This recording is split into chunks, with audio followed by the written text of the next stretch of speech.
திருப்தியாக சாப்பிட்டு முடித்ததும் அப்பாடா என பெருமூச்சு விடுகிறோம்.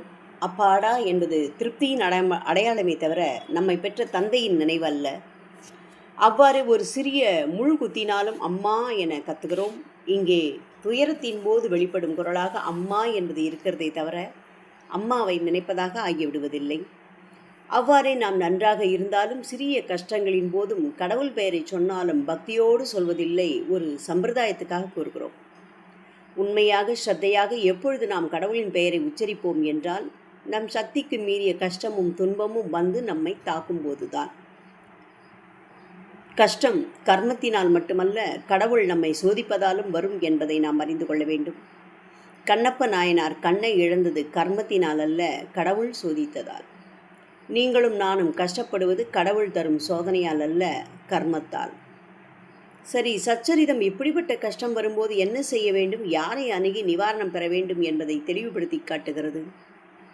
புனா மாவட்டம் ஜுன்னார் தாலுகா நாராயண்காவ் என்ற கிராமத்தைச் சேர்ந்த பீமாஜி பட்டேல் தீராத வியாதிகளாலும் காசநோயாலும் கொடிய அளவில் பாதிக்கப்பட்டு உயிருக்கு போராடினார்.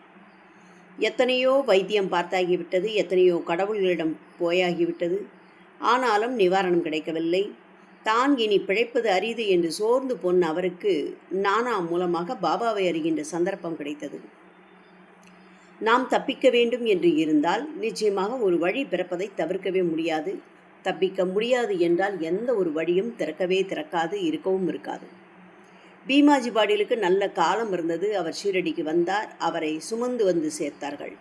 பாபா அவரை குணப்படுத்துகின்ற மனநிலையில் இல்லை. ஆனாலும் பீமாஜி விடுவதாக இல்லை. பரமதயாளரே, கிருபாசாகரா, அநாதைகளின் புகலிடமே, ஏழை பங்காளரே, இந்த ஏழைக்கு இறங்குங்கள். எனக்கு யாருமே கிடையாது, வேறு புகலிடமும் இல்லை. உமது திருவடியிலேயே கதி என நம்பி வந்துள்ளேன் என பலவாறு புலம்பினார். கேட்டால் இறங்கி வராத தெய்வம் கண்களை குளமாக்கி அந்த நீரால் அபிஷேகித்து அந்த நேரத்தில் வரும் வார்த்தைகளை மந்திரமாக்கி வேண்டும் போது இறங்கி வந்து விடுகிறது.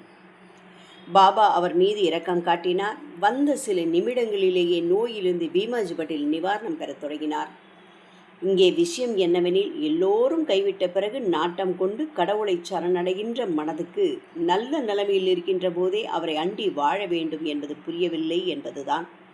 இதற்காகத்தான் கடவுள் கஷ்டம் என்கின்ற கயிறை போட்டு உயிரை இறுக்கி விடுகின்றான். ஓம் சாய்.